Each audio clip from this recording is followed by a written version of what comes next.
Host Nelson with Cascade Sports, and tonight is a real special night for myself because we have Coach Zack Nelson, and I've been knowing Zack really ever since he was in high school playing at Rockhurst, and now he's out in California at another Jesuit school, and he's brought his new head coach on, and I'm going to turn it over to Zack. How you doing, Zack? Good. How are you doing? I'm doing all right. I want you to introduce your head coach to our audience. This is head coach Tim Kelly at Jesuit High School. What year is this for you? This is my 18th year at the school, my 4th year as a head coach here. Oh, awesome. All right. Hey, Coach.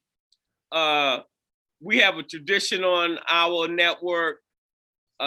Tell our audience a little bit about yourself and go back to kindergarten and talk about how you fell in love with the sport, talk about where you went to school, and above all, give the props to people that influenced you in your sports life and your academic life. All right, man, we're going deep here, huh? To kindergarten. That's how we roll around here. I thought you knew. All right, well, let's see if I can give kind of a condensed version of it. I grew up in Stockton, California. We're out here in Carmichael, which is just a suburb of Sacramento. And I grew up about an hour south of here in Stockton, California, and public school kid all the way through 8th grade. So playing in like a rec league, started to play, back then, I don't think we called it AAU. It was just, we called it a travel ball team. Right. And my first coach was my dad. What position did you play, by the way? I was a lot of point guard, kind of a wing growing up. And then, coached by my dad. And I don't know, I just took to basketball. What's your dad's name? My people nosy. They want to know the people's names. Pete Kelly. All right. And I think my dad working with me and on my game and coaching me. And did you have any game where you just one of them coaches that went through the process of playing and decide to coach? Tell me, did you, on a 1 to 10, what kind of handles did you have? I was okay. I was an okay player growing up. I spent a lot of time playing basketball. I don't know if I was ever that naturally gifted at it. But I put in a lot of time. I think that's the best way to describe my game. Right. Then I went out of there. I went to St. Mary's High School. So I went to a Catholic high school in Stockton. And I think the coaches at St. Mary's is where I really grew my love of basketball and being a part of a team and being a part of a program. I grew up going to the St. Mary's camps as a kid all the way, probably from when I was in remember any of them coaches' names? Give them their props. Absolutely. My freshman coach, Sean Lopez, his assistant coach, Rob Samilio, my JV coach, Coach Samilio, so Rob's father, my varsity coach, Coach Gustorf, John Gustorf, who coached there for a long time. Those guys I'm the cutoff king, by the way. In my interviews, I want you to tell the audience what you learned from a couple of them coaches directly that you took away that you carry right now. Yeah, I don't think the things that I took away from them that I try to bring to my coaching has nothing to do with basketball. Right. And I tell my players this, it's those guys saw more in me than I saw in myself. Those guys pushed me and my teammates to believe in ourselves and to be tough and to work through adversity. and to just always expect more, right? I think some really high expectations were placed on us. And they were really hard to meet those expectations. But I think in the long run, it wasn't real fun to go through at the time as a player, right? But in the long run, I think it was a great experience. With Cascade Sports being home of the student athlete, with you being head coach there, what kind of importance do you put on that educational piece to your players and when you were coming up? How important was that? Yeah, I think I'm coaching right now at Jesuit High School it's similar to where I went to school at St. Mary's, in that like I'm really fortunate. This is a really great academic institution that we're at. There's a ton of parent support when it comes to academics. The kids take it seriously for the most part here. They've got great counselors here at school that help them out. The teachers, like this is a whole environment that helps these kids with the academics. So we're a college prep school here. I think Rockers was the same thing, right? And so these guys get prepared to go to college in the classroom, and I hope on the court also. All right. So let's get busy with your coaching career now. You say you've been there for how many years? I've been at this school. This is my 19th year at the school. This is my 4th year as the head coach, as the head varsity coach. All right. Give a little precursor about your JV tenure and who you were coaching under. And then, I'm talking to coach. And then I want you to go your 4 years, what your 4 years was like, go from your first to where you're at now. Yes. So when I first got here, I fresh out of college, got connected with Coach Harkos, who was the varsity coach here at the time. And he didn't know who I was, right? But he let me come on as a freshman assistant coach. And I think the following year, the freshman coach left and I was the freshman head coach. And I didn't really know what I was doing, but, just kind of figured it out. And Matt Clifford, who's my assistant coach now, he was the other freshman coach. We have 2 freshman teams here. And we just, I learned a lot from him. We bounced a lot of ideas off of each other. He became the JV coach for a while, and then he moved up to the varsity assistant. And so I took over the JV program for a couple of years. And then I was kind of in and out of coaching for a couple of years. My wife and I, we got little kids. And so trying to start a family when I was younger. And then I really got back into coaching real seriously. What made you get back in? It's hard to stay away from, man. It's hard to stay away from, it's just, I've always been around basketball, always, my entire life. And so being away from it was hard, even though I'd come to all the games and everything, but it's hard to be away from it. So you get addicted to it. Mm-hmm. You get addicted to the competition and being a part of a team. Anyways, so I got back into it when John Rotz became the head coach, and I was his assistant coach at the varsity level for 3 years. And then when he stepped down, I took over. What kind of success did you have as a JV coach? Oh, we were pretty good. We'd get after it pretty good. I don't remember my records exactly, but we had a couple teams that were pretty special. Decent. All right, let's get down to the real deal. What you're doing now.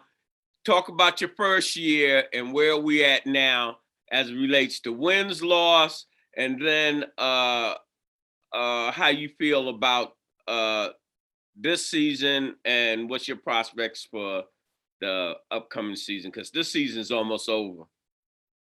Yeah, so I gotta be honest with you, I don't even know what my overall record is as a head coach.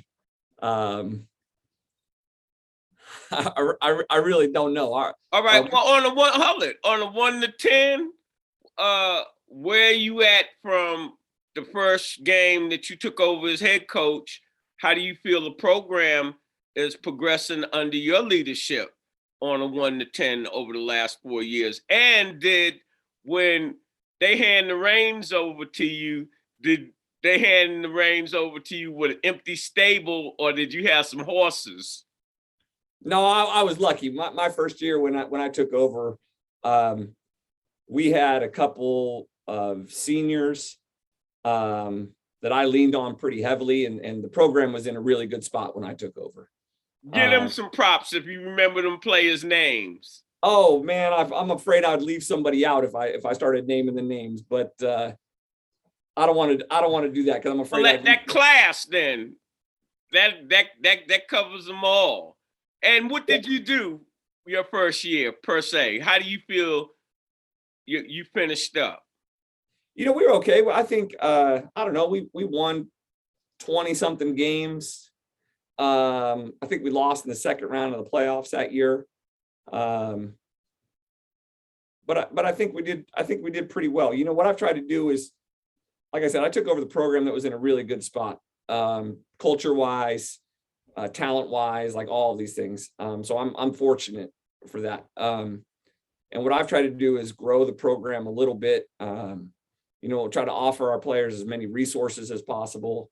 I try to get them exposed to as many college coaches and recruiting services as I can. We'll travel when needed to get our kids some exposure and to really expose them to some high level competition. What's this season been like?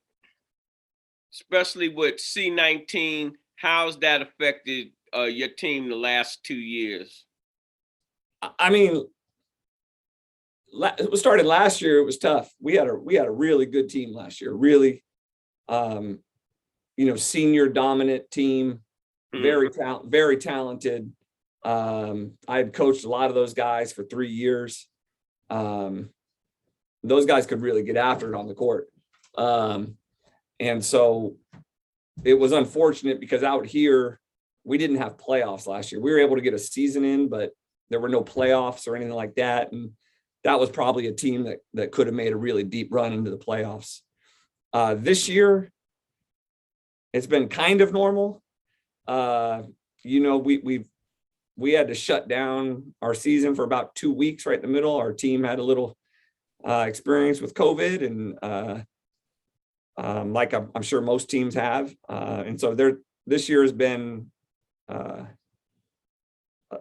stops and starts, I would say. So we're doing our best to persevere through it. All right. So now, Zach, get on your case a little bit here.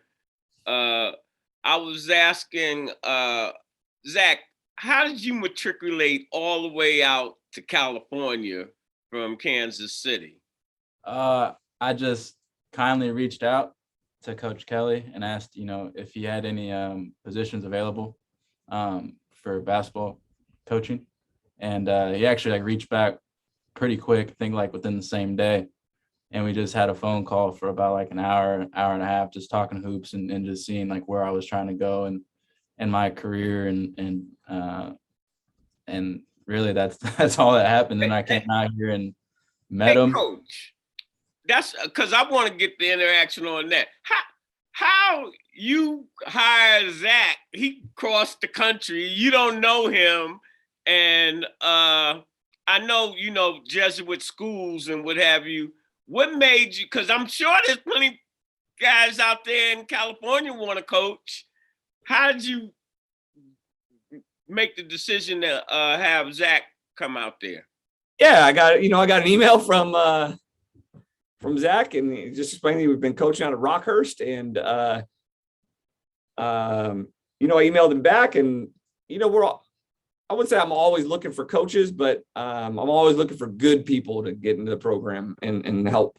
And Zack explained his situation to me on the phone, and I did a little background research on him, and I called Pete Campbell.